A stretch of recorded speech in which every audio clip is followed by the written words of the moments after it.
looks as Lakers team has won 4 in the past 5 games, but they've still got a heck of a good basketball players on that team. They do score a lot of points in transition. What are some of the points of emphasis for this one? I mean, try to make it a half-court game as much as we possibly can. Try to protect our paint the best that we possibly can.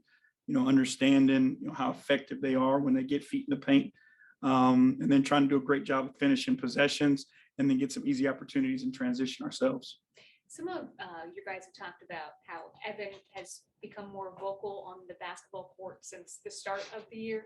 Have you noticed that? And if so, in what ways and how has it helped? I mean, especially you notice it now without Jarrett, because that position has to be the quarterback of the defense. That's the guy who has to communicate because he sees everything that's in front of him. So, we wouldn't be able to have any success on that end of the floor if he wasn't more vocal. And I think he understands, again, what our team needs. So when he needs to be vocal and he needs to get his point across, because it's going to help us be better, he's willing to do it.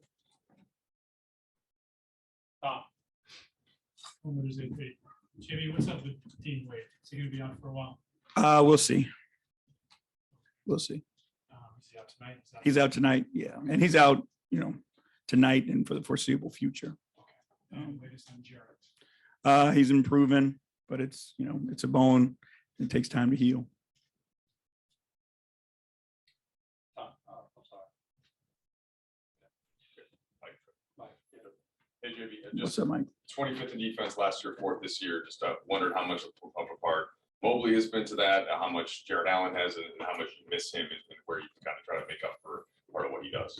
I mean, both of those guys obviously, have the ability to shut the floor down defensively, to protect the paint. They challenge shots at the rim. They deter people from coming into the paint. When we are whole and we're able to play all 3 of our big guys together, they make the paint and the floor look extremely crowded. Evan's natural instincts as a center, as a rim protector, obviously help with Jarrett being out. We miss Jarrett. He's another guy when you have, that size, they protect one another.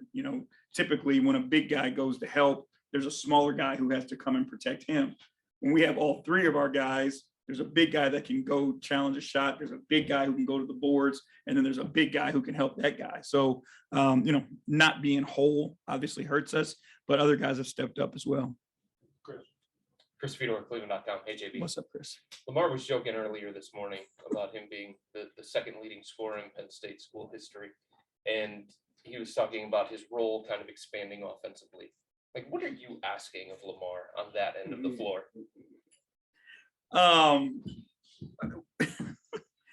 We want him to take advantage of what's there.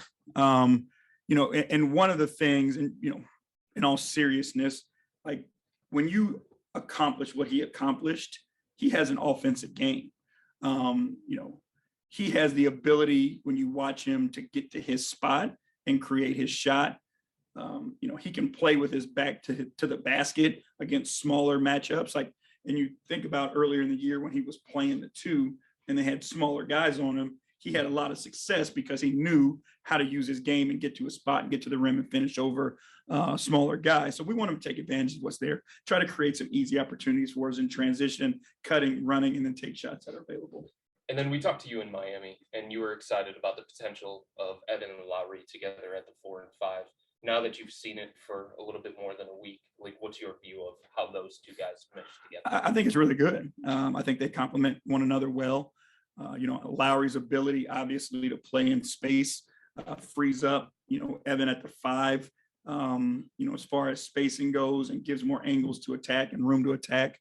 I think defensively, they still can switch things and work well together in that form too. So I think it's a pretty good combination. What, if anything, do you attribute to Lowry being more aggressive in the second half of the season?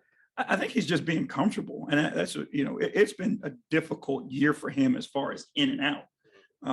And he's a guy who just needed to find his rhythm. And I think now that we see, him being able to play a bulk of games in a row, like this is what we imagined Lowry to be, as aggressive as he is, but, comfortable in the offense, and comfortable knowing where his shots are going to come from. Thank you.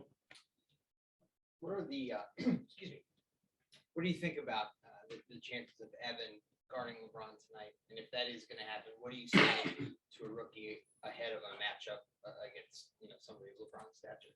I mean, it's a possibility that does happen. That won't be the matchup that we start with. But again, because of, how our rotations and our schemes are, there's a possibility that, I'm pretty certain that we will see it at some point in time. And honestly, and not to slight in any way, but Evan isn't fazed by the moment, so it's not something where I feel that I have to have a conversation with him about. If he had shown us through this year like a bunch of emotional instability, then I would have a conversation with him. But because of his approach, like, I feel confident that he's going to go out and guard him like he would guard anybody, and try to make it as difficult on him as he can. We're on the right now, our Academic Journal. Yeah, one more thing about Lamar and Okoro being together. Do you feel like that aggressive, like almost like the muscle men of the offense, do you feel like they feed off each other and maybe enhance their aggressiveness? Yeah, I think, and when their personalities, and you watch Lamar, like Lamar eggs that type of stuff on, and he pushes it in other people. And, it's fun for him to play that style, and he loves it when other people play that as well. So I think, he's kind of an older, bigger brother, so to speak, to the guys.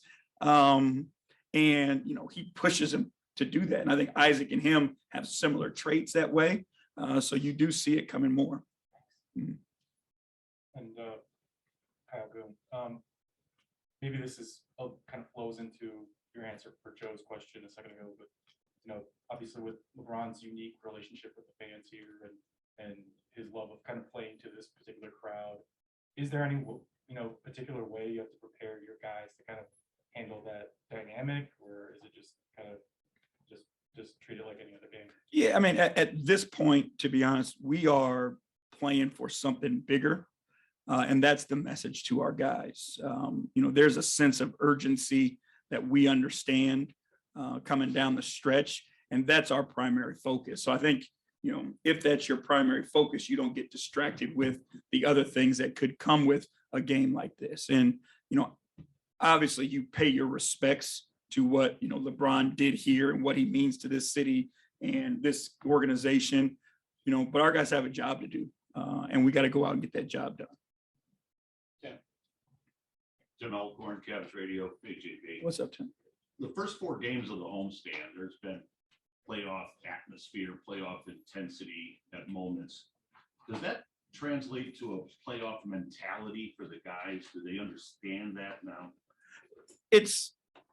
They're learning it. I don't think we're fully there yet. Our team still has room for growth, and understanding these moments is part of our process. They have a feel of how they have to play in order to be successful and win these games coming down the stretch. I think how they play has ignited our fan base and ignited the crowd.